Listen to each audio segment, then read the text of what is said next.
विभीषण वगैरह सब खड़े हो गए राम जी के खड़े होने पर। अब सबने तो सुलोचना को देखा नहीं हुआ था कि राम जी खड़े हुए हैं, किस कारण से। उनको ये नहीं पता चला कि सुलोचना के आने की वजह से खड़े हो गए।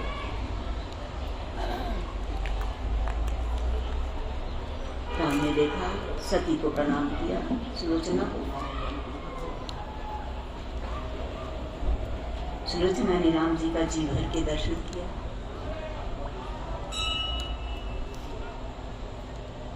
राम ने कहा, हे सती साधु, हम तुम्हारी क्या सेवा करें, क्या सहयोग दें। बोले, प्रभु मेरे पति का सिर मुझे दे दो, मैं सती होना चाहती हूँ। राम जी ने अपने जो मंत्रिमंडल बैठा हुआ था संकेत किया। हाँ, मेरे पति ने बताया है कि मेरे पति का सिर आपके पास सुरक्षित है, वो मुझे दे दो। सबके मन में शंका आ गई कि ये कह रही है कि मेरे पति का सिर रामादल में सुरक्षित है।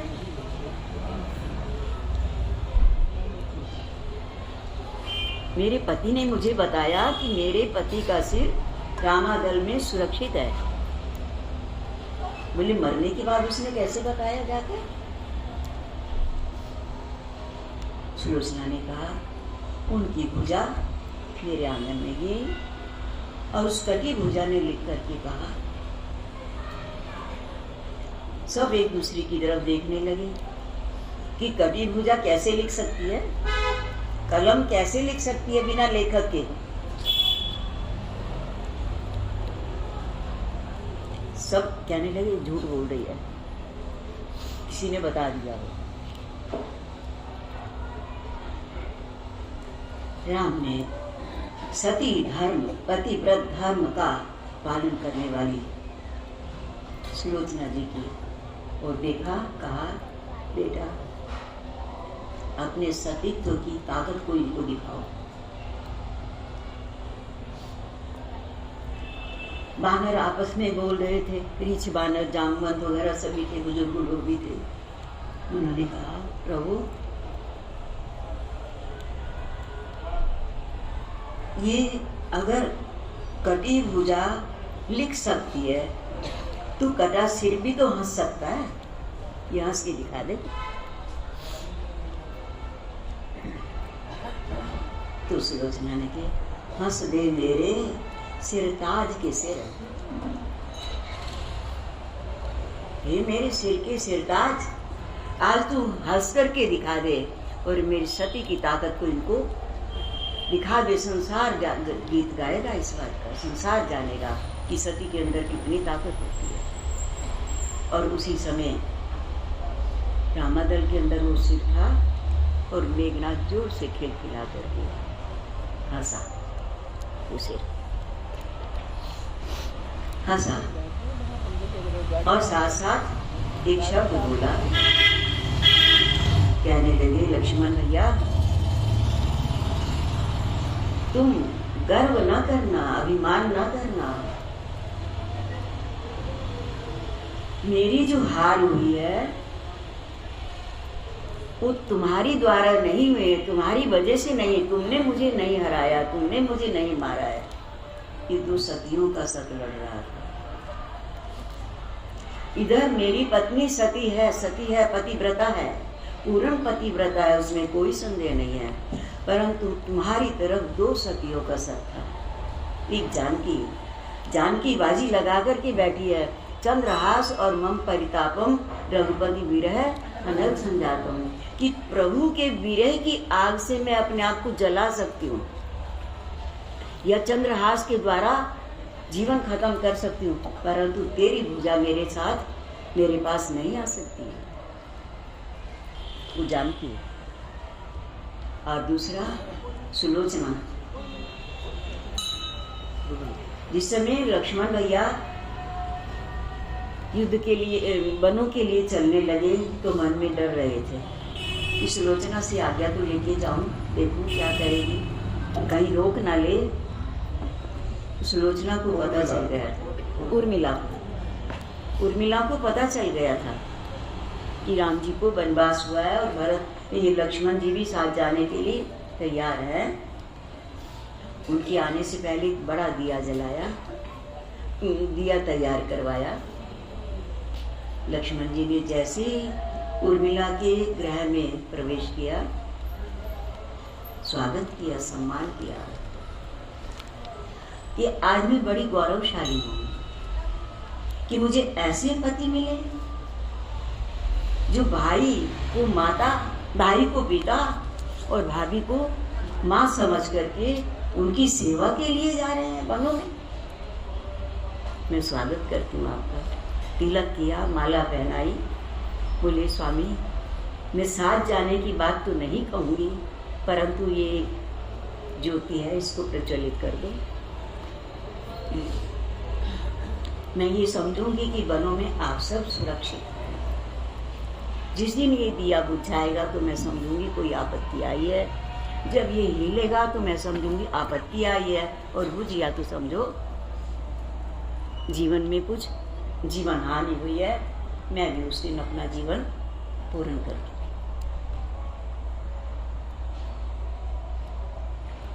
इसलिए सुलोचना ने कहा, हे लक्ष्मण, तुम्हारे पीछे दो ताकत काम कर रही थी, दो सतियों का सब काम कर रहा था, जानकी जी और उर्मिला। मेरे पीछे एक सती थी। अगर आज माँ मंदोदरी या और कोई भी होता इस तरह से, तो क्या मजाल थी कि तुम मुझे हरा सकते, मार सकते हो। तो आज हम माँ सरस्वती के प्राकट्य दिवस पर आप लोगों के लिए भी मंगल कामना करेंगे। अपने जीवन में जो भी बने हो तो आत्मा, हो तो परमात्मा का अंश हो। आत्मा ना स्त्री है और ना पुरुष है, ना माँ है ना बाप है, आत्मा तो आत्मा है। परंतु जैसा उसने ओढ़नी ओढ़ रखी है, अगर स्त्री डिजाइन का शरीर पहन रखा है तो वो स्त्री कहती है अपने आप को, और पुरुष डिजाइन का पोशाक पहन रखी है तो पुरुष कहलाती है, मानती है।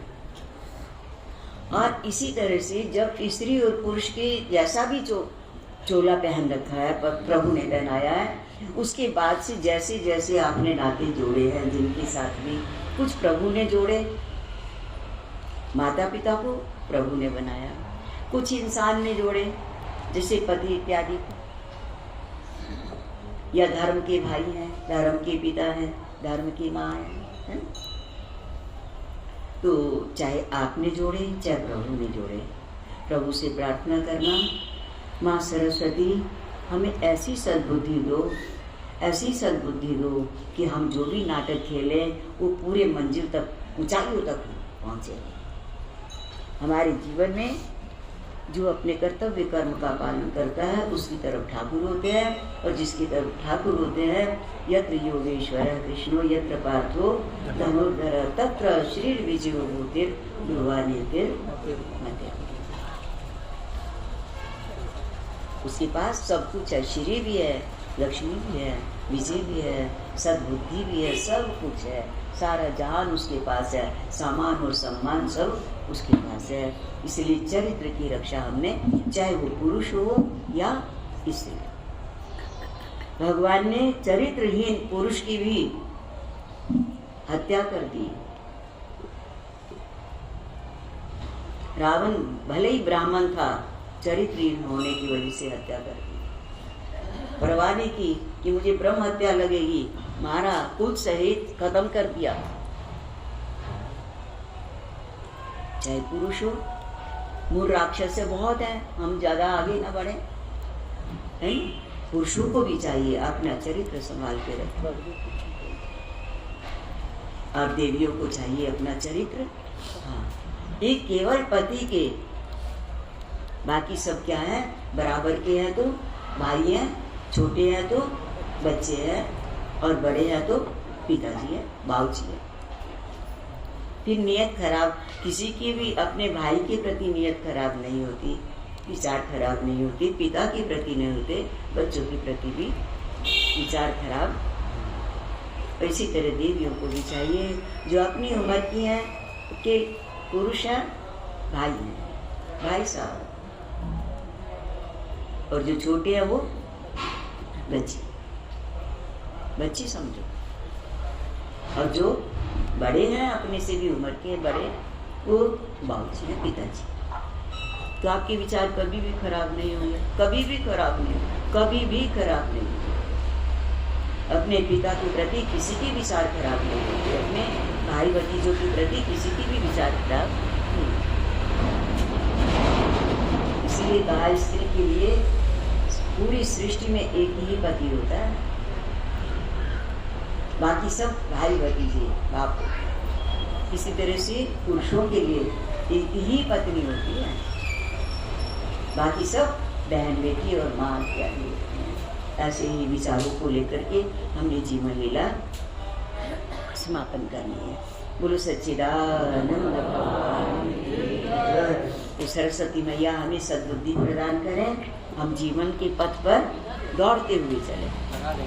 रास्ता मिला है पक्का, हम दौड़ते चलेंगे, हम तो हमारी मस्ती में बोलो सच्चिदानंद भगवान। तो आओ, भले देर तो हो रही है, एक बात बताए, कहीं दो एक को कहा कि इधर तो आपको रोड के जेवर आभूषण मिलेंगे, वो भी बहुत चमक धमक वाले होंगे, और एक तरफ सोने के बने हुए हीरे जवाहरातों के होंगे। दोनों में देख लो, इधर जाना है या उधर जाना है, टाइम दोनों का एक ही है। बाजार खुलने का टाइम एक ही है, तो किधर को जाना चाहिए? बुद्धिमान कौन है? गोल्ड की चमक ज्यादा उनकी है, किसकी? गोल्ड की। जो रोड गोल्ड, वो सोने चांदी से भी ज्यादा चमकदार है।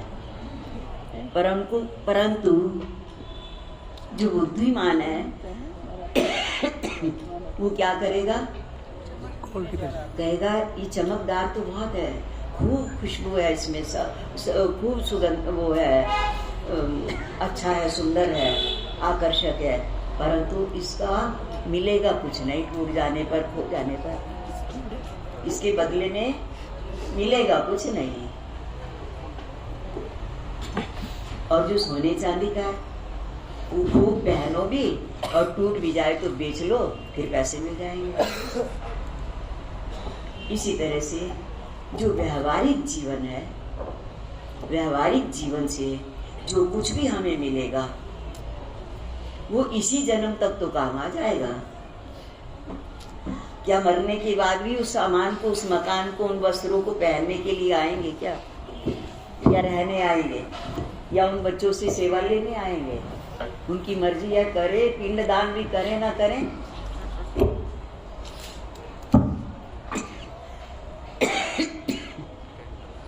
और पारमार्थिक काम, यज्ञ, दान, तपः, कर्म इत्यादि, ये क्या है? इस जन्म में भी अब आपको करते समय अच्छा तो लग रहा होगा ना, मन में आनंद हो रहा होगा, और रिजल्ट भी इसका, मान लिया शरीर छोड़ के चले जाते हैं हम, तो बाद में इसका पुण्य फल हमें मिलेगा या नहीं मिलेगा?